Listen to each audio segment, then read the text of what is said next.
Hello friends, welcome back to my channel. তো আজ আমি তোমাদের সাথে একটা সূর্যমুখী খোপার কাটা শেয়ার করতে চলেছি।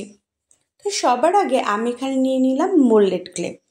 মোল্ডেড ক্লের হার্ডনার আর রেজনারের কিছুটা অংশ করে এখানে নিয়ে নেব।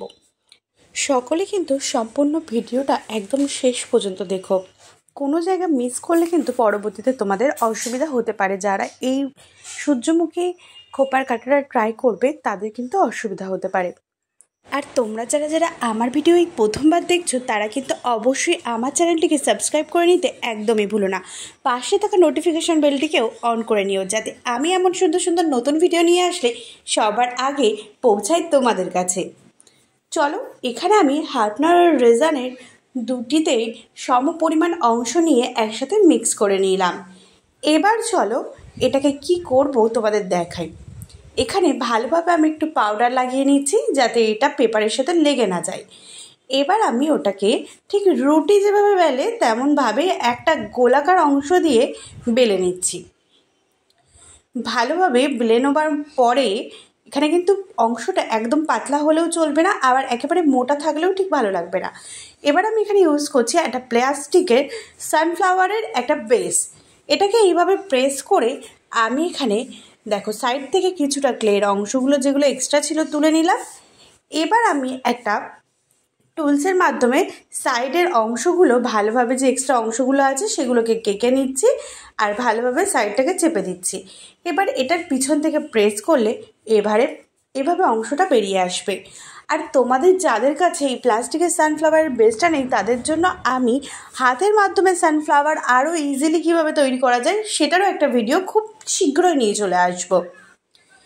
এবার দেখো আমি এখানে এরকম সরু একটা টুলসের মাধ্যমে দুটি করে পাপড়ির মধ্যখানে যে এক্সট্রা ক্লের অংশ রয়ে গেছে এখনও সেগুলোকে ক্লিয়ার করে নিচ্ছি।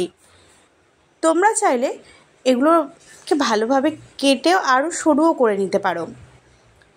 তোমরা চাইলে এখানে গোল অংশটাকেও ইউজ করতে পারবে, কিন্তু আমি এখানে পাপড়িগুলোকে আর একটু সরু এবং মোটা করব।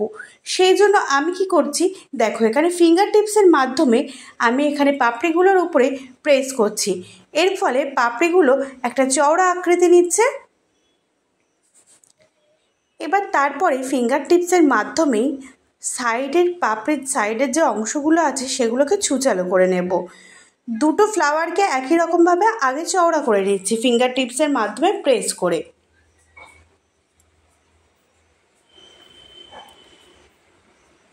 আর হ্যাঁ, মোল্ডেড ক্লে কিন্তু তোমরা জল ইউজ করতে পারবে না মেশানোর সময়। পরবর্তীতে তোমরা জল ইউজ করতে পারবে শুধু উপরের স্তরটাকে একটু মসৃণ করার জন্য। এবার দেখো ফিঙ্গার টিপসের মাধ্যমে দুটো ফুলের পাপড়িগুলোকে আমি ওপর দিক থেকে হালকা করে প্রেস করে চেপে একদম একটু ছুচালো করে নিচ্ছি। দুটো ফুল একই রকমভাবেই করে নেব এখানে। এবার আমি সামান্য কিছু জল নিয়েছি ফিঙ্গার টিপসে, এবার সেটির মাধ্যমে আমি উপরের স্তরটাকে মসৃণ করে নিচ্ছি। দুটো ফুলে কিন্তু একই রকমভাবে করে নেব। এবার ফুল দুটোকে কিছু সময়ের জন্য আমি এখানে রেখেই দেব। ভালোভাবে মসৃণ করার পরে কিছু পরিমাণ ফুলগুলো শক্ত হয়ে যাবে, তারপরেই কিন্তু ফুলগুলোকে আমরা এখান থেকে তুলব। এরকম নরম অবস্থায় তুললে ফুল দুটোকে অ্যাডজাস্ট করা মুশকিল হয়ে যাবে আর তখন পুরো জিনিসটাই নষ্ট হয়ে যাবে। সেই জন্য ভালোভাবে জিনিসগুলোকে রেডি করে নেওয়ার পরে এখানে আমি কিছু সময়ের জন্য ছেড়ে দিয়েছিলাম। তারপরে জিনিসগুলো যখন হালকা শুকিয়ে গেছিলো এখান থেকে আমি ওগুলোকে টেনে কিভাবে এই সানফ্লাওয়ার দুটোকে অ্যাডজাস্ট করছি সেটাও তোমাদের দেখাচ্ছি। চলো, কিছু সময়ের জন্য ছেড়ে দেওয়ার পরে এবার দেখো এখানে হালকা শক্ত হয়ে গেছে। তারপরে আমি আঙুলের মাধ্যমে খুব ধীরে ধীরে একটা একটা করে পাপড়ি সাইড থেকে তুলে নেবার পরে পুরো ফুলটিকেই এখান থেকে তুলে ফেলছি। এবারে আমি আরেকটা যে ফুল রেডি করেছিলাম সেটার উপরে হালকা হাতে এটাকে আস্তে আস্তে বসিয়ে দেব এবং পাপড়ির মাথাগুলো কিন্তু সামান্য আর একটু ঠিক করে দেবে, কারণ বসানোর পরে যেভাবে থেকে যাবে সেভাবেই কিন্তু এটা শক্ত হয়ে যাবে। সেই জন্য ভালোভাবে ঠিক করে দেবে, তারপরে এটাকে কিছু সময়ের জন্য রেখে দেবে শক্ত হওয়ার জন্য। দেখো এখানে আমি ফুলটাকে এইভাবে রেডি করে নিলাম।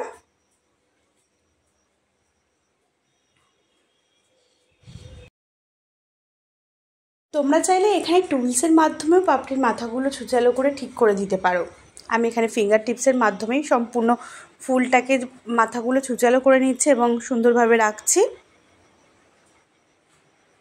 আজ তো তোমাদের সূর্যমুখী ফুলের খোপার কাটা তৈরি করা দেখাচ্ছি। এবার পরবর্তী তোমরা আর কিসের ভিডিও দেখতে চাও বা অন্য কোনো ফুলের খোপার কাটা চাইছো কি না সেটাও কিন্তু আমাকে কমেন্ট বক্সে জানাতে পারো। তাহলে আমি খুব শীঘ্রই তোমাদের জন্য সেই ভিডিওটা নিয়ে হাজির করব। চলো, এবার ফুলটা একটু শক্ত হওয়ার আগে আমি ওপরের যে ফুলের মাঝখানের যে অংশটা সেটাকে এখানে দিয়ে নিচ্ছি। ফিঙ্গার টিপসের মাধ্যমে ওটাকে ভালোভাবে প্রেস করে গোল করে নিলাম। এবার কোনো একটা ছুচালো জিনিস নেব যার মাথাটা একটু ছুচালো থাকবে, সেটিকে ব্যবহার করে আমরা এখানে সানফ্লাওয়ারের ঠিক সোজাসুজি উপরে একটা এবং নিচের দিকে একটা ছিদ্র এখানে আমরা করে নেব। দুটো ছিদ্র, যেহেতু এটা খোপার কাটা, এটিতে কিছু ঝোলানোর জন্য এবং এটিকে ধরে খোপার কাটার সাথে ঝোলানোর জন্য এখানে দুটি ছিদ্র করে নিয়েছি। এবার ফুলটিকে ভালোভাবে ড্রাই করে নেবার পরে আমি এখানে কালার করব। এখানে একটা গোল্ডেন ইয়েলো কালার আমি ইউজ করছি। দেখো, আমি এখানে একটা 000 তুলি ইউজ করছি, সেটির মাধ্যমে গোল্ডেন ইয়েলো কালারটাকে আমি ভালোভাবে এখানে ফুলের উপরে লাগিয়ে নিচ্ছি। অবশ্যই তোমরা কিন্তু কালারটাকে রিঅ্যাপ্লাই করবে যাতে কালারটা ভালোভাবে এখানে মসৃণ দেখায় আর ভালোভাবে বসে ওটার উপরে। তাহলে এইভাবে পুরো ফুলটাকে এখানে আমি ইয়েলো কালার করে নিচ্ছি। সূর্যমুখী কিন্তু আমার খুব পছন্দের একটা ফুল। তোমরা কারা কারা সূর্যমুখী ফুল খুব পছন্দ করো আমার মতন, তারা কিন্তু কমেন্টে আমাকে জানিও। আমার মনে হয় খুব কম মানুষই আছে যারা সূর্যমুখী ফুলটা পছন্দ করে না। সূর্যমুখী ফুলের হয়তো আলাদা তেমন কোনো গন্ধ নেই, কিন্তু একটা সৌন্দর্য মাধুর্য আছে যেটা দেখলে মনটা একদম শান্ত হয়ে যায়, একদম স্নিগ্ধ জুড়িয়ে যায় যেন মনটা। তোমরা কিন্তু অবশ্যই জানিও তোমাদের কাদের কাদের আমার মতন সূর্যমুখী ফুল ভীষণ ভীষণ ভালো লাগে। এবার চলো, আমি কিন্তু এখানটায় ফুলটায় কালার রিঅ্যাপ্লাইও করে ফেলেছি। এবার মাঝখানের অংশটায় আমি করে নিয়েছি কালো রং। এবার আমি এখানে একটা 3D লাইনার ইউজ করছি, যেটার মাধ্যমে আমি সরু সরু করে কালো রঙের উপরের অংশ থেকে একটা ইয়েলো কালারের ছাপ এখানে দিয়ে দিচ্ছি। তোমরা চাইলে এটা তুলির পিছনের কোনো সরু অংশ দিয়ে ইয়েলো কালারের ফেব্রিকের মধ্যে দিয়েও এটা করতে পারো, অথবা ধূপের কাঠি কোনো ছুচালো অংশ দিয়েই এটা করতে পারবে তোমরা, খুব ভালোভাবে ইজিলি হয়ে যাবে। তো পুরো ব্ল্যাক কালারের যে অংশটা আছে ছোট বড় আমি ইয়েলো কালারের এখানে টিপ টিপ দিয়ে দিচ্ছি, যাতে এটা দেখতে খুবই ভালো লাগে এবং ইউনিক লাগে সানফ্লাওয়ারটা। তো সম্পূর্ণ কালো অংশে আমার এখানে দিয়ে নেওয়া হয়ে গেছে। এবারে যেটা করব সেটা হলো, এখানে আমি কি মেটেরিয়ালস ইউজ করছি সেটা তোমাদের আগে দেখিয়ে দেই। আমি এখানে ব্ল্যাক, ইয়েলো আর গ্রিন কালারের কটন বল ইউজ করছি আর নিয়ে নিয়েছি কিছু রিয়েল কড়ি। এবার এখানে আমি এই খোপার কাঁটাটা ইউজ করব। চলো, কিভাবে খোপার কাঁটার সাথে আমি এটাকে অ্যাডজাস্ট করছি সেটার ফুল প্রসেসিং এখানে আমি তোমাদের দেখিয়ে দিই। আমি এখানে ইউজ করছি এই গোল্ডেন কালারের একটা তার। এই তারটা তোমরা অনলাইনেও মিশো অ্যাপে খুব ইজিলি পেয়ে যাবে। দেখতে পাচ্ছ তারটা কতটাই পাতলা, কিন্তু ছিঁড়বে না, এটাকে খুব সহজে ছেঁড়াও যাবে না, সেই জন্যই কিন্তু আমি এটা এখানে ইউজ করছি। চলো, তারটাকে আমি এখানে ছিদ্রের মধ্যে দিয়ে অ্যাডজাস্ট করে নেব। দুটো মাথা যেন সম পরিমাণ থাকে সেইভাবে আমি দেখে নিচ্ছি এখানে।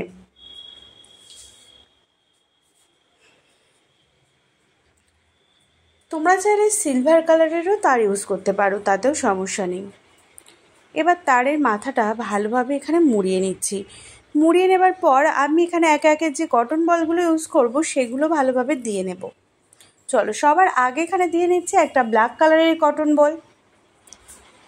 এবার আমি এখানে ইউজ করছি একটা ইয়েলো কালারের কটন বল।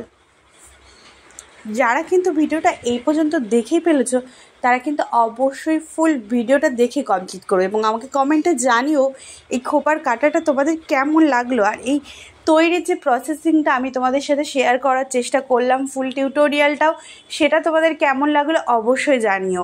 তোমরা আমাকে কমেন্ট করে জানালে আমার যে কতটা ভালো লাগে এবং পরবর্তী আরও নতুন নতুন ভিডিও নিয়ে আসার জন্য মনটা একদম ভরে যায়।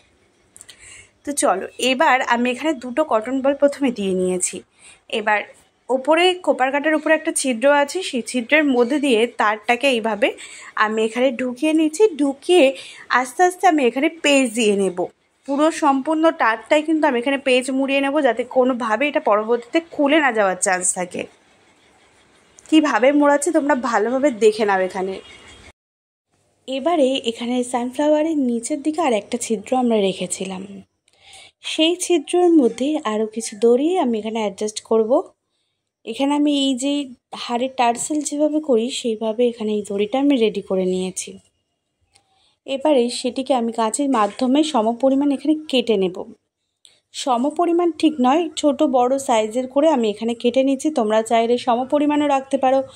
আমি এখানে 5টা দড়ি ইউজ করেছি, 6টা দড়ি ইউজ করেছি সরি। তোমরা চাইলে কিন্তু এখানে 2টো দড়িও ইউজ করতে পারো, একটা দড়িও ইউজ করতে পারো। তোমাদের যেভাবে ভালো লাগে সেভাবে কিন্তু এটাকে রেডি করতে পারবে। দেখো এখানে কাঁচির মাধ্যমে আমি কেটে নিয়ে উপরের অংশটাকে কিন্তু একটু আঠা দিয়ে নিচ্ছি, যাতে এটা আমি এখানে কড়ি ইউজ করব। কড়ি ও কটন বলের মধ্যে ঢোকাতেও আমার সুবিধা হয়, এবং এই মুখটা যাতে আর ছাড়িয়ে না যায় সেই দিক থেকেও এটা সুবিধা হবে। দেখো এখানে আমি একটা কড়ি দিয়ে নিয়েছি, নিয়ে ভালোভাবে এটাকে কিন্তু আমি দুবার গিট দিয়ে নেব, যাতে কোনোভাবেই দড়িটা কিন্তু এখানে খুলে না যায়। গিট দেওয়ার পরে বাকি যে এক্সট্রা অংশটা উপর দিকে আরেকটু থেকে যাচ্ছে, ওটা চাইলে কাঁচির মাধ্যমে তোমরা কেটেও দিতে পারো, এবং তোমরা চাইলে ওখানে একটু আটার মাধ্যমে এটাকে অ্যাডজাস্টও করে দিতে পারো। এবার উপর থেকে দিয়ে নিচ্ছি একটা গ্রিন কালারের কটন বল, আর কিছু কিছু দড়িতে কিন্তু আমি ইয়েলো কালারের কটন বলও এখানে লাগাবো। একই রকমভাবে কিন্তু বাকি দড়িগুলোও আমি এখানে কমপ্লিট করে নিয়েছি। দেখো একদম ছোট বড় সাইজের রেখেছি, তোমাদের এখানে দেখিয়ে দিচ্ছি। দেখো মাঝখানে দড়ি দুটো কিন্তু একটু বড় রেখেছি, আর সাইডেরগুলো একে একে বরাবর ছোট হয়ে যাচ্ছে এখানে। দেখো এখানে নিচের অংশে যে ছিদ্রটা রেখেছিলাম, এবার সেই ছিদ্রটার মধ্যে দিয়েই এগুলো আমি ইনস্টল করাবো। তার আগেই কিন্তু আমি এখানে একটা সেই যে ওয়্যারটা উপরের অংশে ইউজ করেছিলাম, সেই ওয়্যারটা এখানে নিয়ে নেব, সেই গোল্ডেন কালারের ওয়্যারটা। দেখো এবার নিচের ছিদ্রের মধ্যে দিয়ে কিন্তু এটাকে ঢুকিয়ে নেব। তোমরা চাইলে না এটাকে এখন না ঢুকিয়ে পরবর্তীতে ঢোকাতেও পারো, আগে এটাকে সম্পূর্ণ দড়িগুলো বেঁধে নিয়ে রেডি করে নিয়েও ঢোকাতে পারো পরবর্তীতে, কারণ আমার এখানে খুলতে হয়েছিল। তো চলো সেটাও আমি তোমাদের দেখাবো। এখানে আমি তারটা প্রথমে ঢুকিয়ে নিয়েছিলাম, এবার তারটাকে দুদিকে সমপরিমাণ করে নেব। করে নেবার পরে এই সাইডের যে একটা গোল রাউন্ড শেপের অংশটা আছে, সেটার মধ্যে দিয়ে আমি এখানে দড়িগুলো একে একে আটকে নেব। চলো দেখিয়ে দেই আমি দড়িগুলো কিভাবে অ্যাডজাস্ট করে নিচ্ছি এটার সাথে।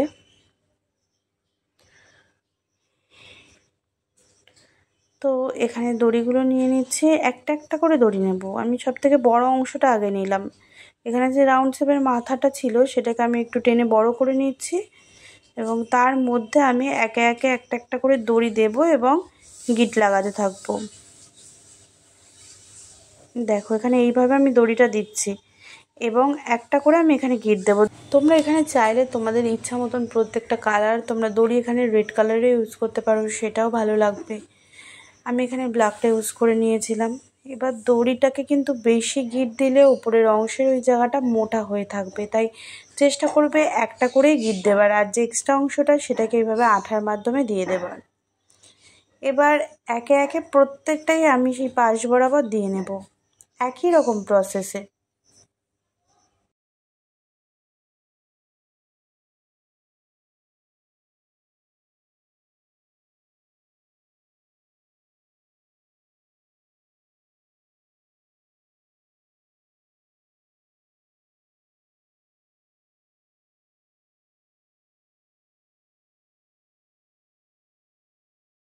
যতক্ষণ আমি এখানে তোমাদের দড়িগুলো লাগিয়ে দেখাচ্ছি, তোমরা ততক্ষণ রেড কালারের বাটনটাকে ক্লিক করে চ্যানেলটিকে সাবস্ক্রাইব করে নাও, এবং পাশে থাকা নোটিফিকেশান বেলটিকে অল অপশানে ক্লিক করে অন করে নাও, যাতে নতুন ভিডিও নিয়ে আসলেই সবার আগেই তোমাদের কাছে চলে যায়। চলো একে একে প্রত্যেকটি দড়ি আমি কিন্তু একই রকম প্রসেসে এখানে লাগিয়ে নেব।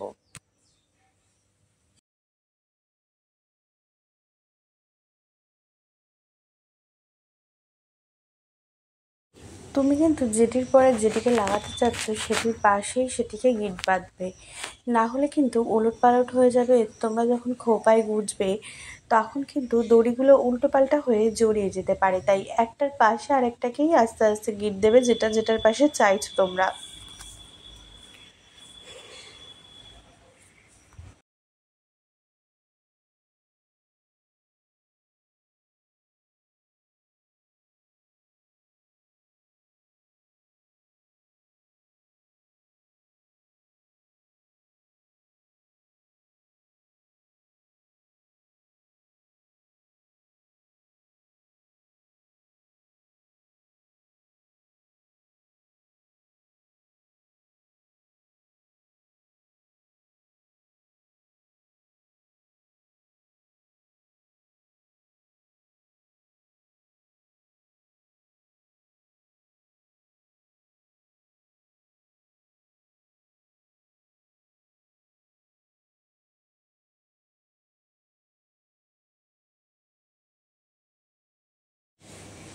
এবার এখানে আমি কি করেছিলাম, বড্ড টাইম লাগছিল বলে তারটা খুলে আমি তার মধ্যে ভালোভাবে এইগুলোকে লাগিয়ে ফেলেছিলাম। লাগানোর পরে ওপর দিক থেকে আমি এখানে একটা ডিপ পিঙ্ক কালারের কটন বল ইউজ করেছি, উপর থেকে আস্তে আস্তে এটাকে ঢুকিয়ে নিয়েছি তারের মধ্যে। কটন বলগুলোর যে অংশগুলো সুতো উঠে আসবে, তোমরা কিন্তু অবশ্যই সেই মুহূর্তে সেই জায়গাগুলোতে আঠা ইউজ করবে, না হলে পরবর্তীতে কিন্তু আস্তে আস্তে সেই একটা সুতো থেকে পুরো কটন বলটাই একদমই খুলে যাবে। তো চলো এবারে আবার সেই ছিদ্রের অংশের মধ্যে তারটাকে আমি এখানে ঢুকিয়ে নিচ্ছি। ভালোভাবে টাইটলি এখানে ঢুকিয়ে নেওয়ার পরে উপরের তারটা যেভাবে আমি এখানে পেঁচ দিয়ে নিয়েছিলাম সেভাবে এখানে এটাকে রাউন্ডভাবে ঘুরিয়ে তারটাকে আমি এখানে তলার দিকে পেঁচ দিয়ে নিয়েছি। যতটা পারবে একটু তার বড় ইউজ করবে, যাতে পেজ লাগানোর সময় কোনো অসুবিধা না হয়। আর তোমরা কিন্তু এটাকে চাইলে জাম্প রিংকের মাধ্যমেও অ্যাডজাস্ট করতে পারো, তাতে কোনো অসুবিধা হবে না। তো এখানে আমার প্রায় সানফ্লাওয়ারের খোপার কাটাটা পুরোপুরি রেডি হয়ে গেছে। আর পরবর্তীতে কিন্তু আমি অফ ক্যামেরায় এখানে এর উপরে বার্নিশিংটা করে নিয়েছিলাম, সেটা আর ক্যামেরা এখানে দেখানো হয়নি তোমাদের সামনে। তোমরাও চাইলে বার্নিশিং প্রসেসটা করে নেবে। বার্নিশিং করলে আমাদের প্রত্যেকটা জুয়েলারি, প্রত্যেকটা ক্লের জিনিস অনেক দিন পর্যন্ত রঙটা ভালো থাকে এবং টেকসই হয়, আর একটা মসৃণ, একটা সুন্দর, একটা স্মুথ ফিনিশ দেয়। চলো আমার এখানে সানফ্লাওয়ারের খোপার কাটাটা তাহলে কমপ্লিট হয়ে গেল সম্পূর্ণ। তোমাদের কেমন লাগলো ভিডিওটা অবশ্যই কিন্তু আমাকে কমেন্ট করে জানিয়ে যাবে। আর ভিডিও ভালো লাগলে নিজেদের কাছের বন্ধু বান্ধবদের মধ্যে অবশ্যই কিন্তু শেয়ার করে দিও, আর লাইক করতে কিন্তু একদমই ভুলো না। আর যারা চ্যানেলে নতুন অবশ্যই সাবস্ক্রাইব করে নিও, তাহলে পরবর্তী আবার এরকম সুন্দর কোনো ভিডিও নিয়ে চলে আসলে সবার আগে তোমাদের কাছে পৌঁছাবে। চলো আজ তাহলে আসি, সবাই ভালো থেকো, টাটা।